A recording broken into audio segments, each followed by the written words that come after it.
Hey, friends, it's Lori Pine, the Joy CEO, and welcome to the Joy CEO podcast. Can I ask you something? Have you ever said or done something that you immediately wished you could take back? Apologized, made right, done everything you were supposed to do, and still you couldn't let it go? Still let it follow you home? Still let it steal your evening and ruin your weekend? If you're new here, welcome. I'm so glad you found us. And to my people who show up week after week, you know I love you. Thanks for coming back this week. So I'm going to tell you about a client who texted me this past Friday, and this was exactly her situation. She'd received this email, she reacted, she'd already hit send, and then she caught herself. She apologized. She tried to repair the situation, but she still couldn't forgive herself. She was ruminating, and she thought, I need to talk about this. And she texted me and she let me know what was going on. And she just was stuck in this spiral. And I thought, you know what? I think we have all been there, and we have all been in a situation like this. And I'm going to talk about this on the podcast. So today we're going to talk about this pattern that I see in really high achieving women, almost more than anyone else. I call it react, respond, ruminate. And it's this loop, and we get stuck. And I'm going to give you the single most effective tool I know on how to get out of this. And once you have it, you will use it for the rest of your life. Are you ready? Let's dive in. Okay. React, respond, ruminate. Here's how it goes. Something happens.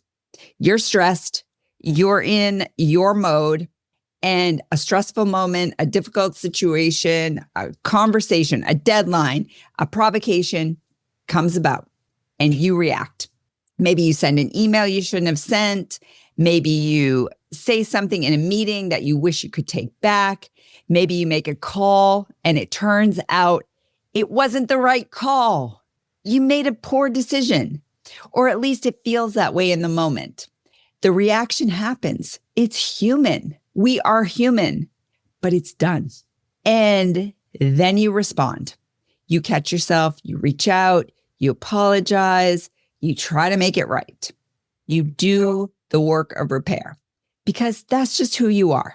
You don't want to have a mess. So you don't let things fester. You try to clean up your side of the street. You own your mistakes. You address them. That part you've got down. You can do that. But then here's what happens. The rumination. You cannot let it go. And this is where the real damage happens. And you do it to yourself. I have done it to myself. It's not the reaction. It's not even in the repair, but it's in the part that comes after, the loop that starts playing over and over and over again in your head, on the drive home, in the shower, at dinner, at 2 a.m. when you're wide awake and you're staring at the ceiling when you should be sleeping. It's this replay, the second guessing, the spiral of what if I'd handled it differently? What must they think of me now? What does this say about who I am? And all of a sudden, you put yourself on trial, like with judge and jury. But the mistake is over. The repair is done. You've done all that. And yet, you can't put it down. And here's what that costs you. It doesn't just steal your evening or steal your weekend. It puts a shadow over everything. And before any wins can come back, the good work that you've done, gone. And the success that should be sitting right there for you, that you had within the day, that should be celebrated, nope, you can't do it, because the rumination just swallows it all whole. So I want to tell you a story.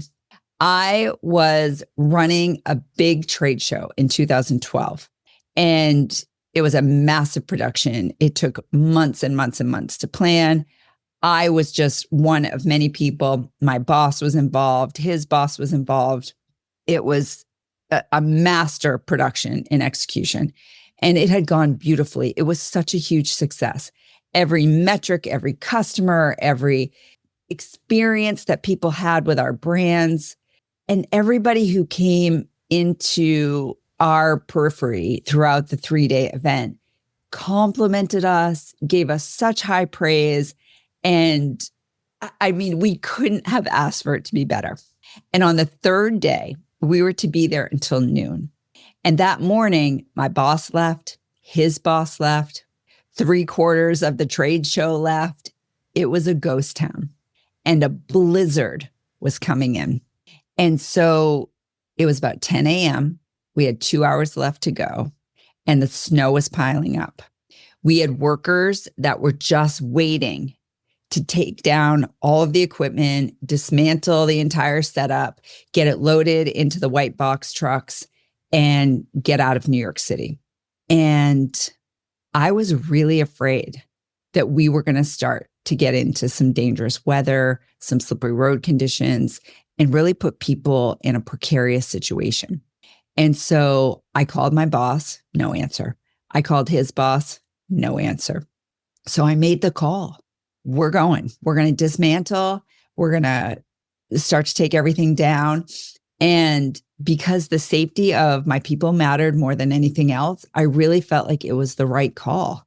And I was really comfortable with it. So everybody starts taking everything down. 10 minutes later, the CEO of the trade organization comes through with the CEO of a major customer. Oh my gosh. And they wanted a tour. They wanted to see all of our equipment. They wanted to go through the whole pony show. So we stopped dismantling. Some things are kind of part taken down, part still up. We go through everything we can. Smiles are on our faces, doing all the hoops and the bells and the whistles. And we showed them everything. It was fine. But when they left, one of the trade show people, the director, the senior director, came by and said something to the effect of the CEO was not very impressed that we had an obligation to stay until noon. How dare we start dismantling early? And my stomach sank. Oh my gosh, I am in so much trouble, was all I could think. And all I wanted was to make sure that everybody got home safely. And so I ruminated all weekend about this. I left a message for my boss. I told him what had happened. And I didn't get a call back. He was traveling. And in my brain, everything started to unravel. All the good that we had done, all the praise that we had gotten, all the customers that we had entertained, all the new business that we had written contracts for, all of that out the window. And all I could focus on was this one CEO and the head of the trade organization and this one comment. And I can remember that feeling to this day. And it was really going to ruin my weekend, that weekend, or not. And because I had something waiting for me at home, the rumination couldn't keep perseverating. I had 2 young boys who had missed their mom for 3 days. And so the moment I walked through the door, they came running and they needed me. And they had stuff to tell me and stories and what happened at school and what the nanny did and where they'd been and what they'd had. And they had so much to tell me. And so they did not need the version of me that was still stuck in a loop about a CEO and another CEO and what somebody said that was so slighted and offhanded about a mishap and in the middle of the game call that I made. And so I made a conscious choice that I was going to choose those 2 little boys over all of that. And I chose to be present and to show up and to really try to get out of myself and out of what was happening for me and show up and be the best mom I could to those boys. And what that meant was playing hide and seek. It meant going outside and building a snowman. It meant getting the sleds out and going sledding. And the more I did that and the more hot cocoa I made, the less I was concerned about those CEOs. And being of service to other people who are right in front of me, instead of staying obsessed with the situation I could no longer changed everything. And here's how that happened. The thing that had felt so catastrophic, the thing that was going to define all the work that I had done, the show that meant so much to me, the success that we had found that had landed me in so much trouble, it all just started to dissipate. I forgot about it. And not because it didn't matter anymore, but by Sunday night, it didn't feel so big or so terrible. And that was just the thing that by Monday morning I needed so that I could have a really adult, rational conversation with my boss on Monday morning. And that's what I did. And that's the version of me that got to show up on Monday morning. I was calm. I stated the facts. I didn't react. I wasn't hysterical. And that's what I call the turnaround. And I want to explain why it works, because I think it's important to understand this, not just to use as a tool, but to really trust it. When you are deep in the rumination loop, you are completely self-absorbed. You can only focus on yourself. Your entire world has collapsed down around you because the thing that you did and what it means and what comes next, the more you focus on it, the bigger it gets. And you're feeding it your attention. You're just feeding it into it like it's a big burning furnace, and you're stoking it and putting coal into it. And it takes everything you give it. The turnaround interrupts that loop by doing the one thing your brain cannot simultaneously do. It puts someone else at the center. And when you put someone else at the center, you shift your focus on how you can be of service. And when you can be present, when you can be useful to someone else in the here and now, then you can't be obsessed with yourself and the mistake you made. You just can't be.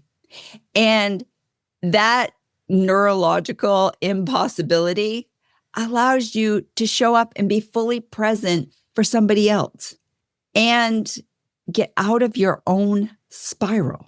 So the turnaround isn't that you're avoiding it, and it's not that you're suppressing it or any sort of thing like that. You're not even pretending that it didn't happen. You're just saying that I'm not going to give it all of my energy right now. And when you do that, it loses its power and it gets smaller and smaller. And it even gets right-sized, because when we give it so much emotion and energy and charge, it's oversized. And so what I'll tell you is, what you're going to find every single time is that when you come back to the thing that felt so terrible, it actually gets smaller. And it's not because the circumstances changed, but it's because you gave your brain a chance to actually breathe, process it, perhaps look at it from a different perspective while you weren't obsessing and ruminating over it. And so here's what I know about you is that you're not somebody who just makes mistakes carelessly and without giving it some sort of thought. And you don't hurt people intentionally. So when you react in a way you're not proud of, because you're human, and we are all human, we never rise above the level of human. We are going to make mistakes as long as we're on this planet. And accepting that goes a long, long way. You might be tired, you might be stretched, you might be carrying more than one human can possibly carry. But the fact that you care so much, the fact that it bothers you at all, the fact that you apologize and try to do better, that says everything about who you are at your core. So caring deeply doesn't require you to just keep punishing yourself indefinitely. However, those two are not the same. So accountability is not the same as self-destruction. And the quicker you forgive yourself, the more genuine you can be with yourself, the better your life gets. the more joy you're going to experience when you're not actually accosting yourself. And so it's not just about the weekend, it's not just about the day, it's about your life and choosing to go in a different direction. So the energy that you spend in that rumination loop, it is not free. In fact, it is very expensive. It costs you the gift of your presence. It costs you your joy. It costs you the wins that are sitting right in front of you, waiting to be celebrated. And it costs you the people who are right there, waiting to be loved by you, waiting to be seen by you, and who need that version of you who is not still stuck at the trade show with the CEOs or in that email thread or in the meeting that ended 3 hours ago. No, those people that love you deserve better. So the next time that this happens, and it will happen, because remember, we are human. This is what humans do. And I want you to remember this turnaround. Get out of your own head. Go be of service to someone. Go be present with people who need you, love you, want you. Go be useful in the world that is right in front of you now. Before you know it, that thing that felt so terrible won't seem quite so bad after all. And that is where some relief lives. All right, everyone. I'm Lori Pine, the Joy CEO, and I'm so glad to be doing it with you. I will see you next week.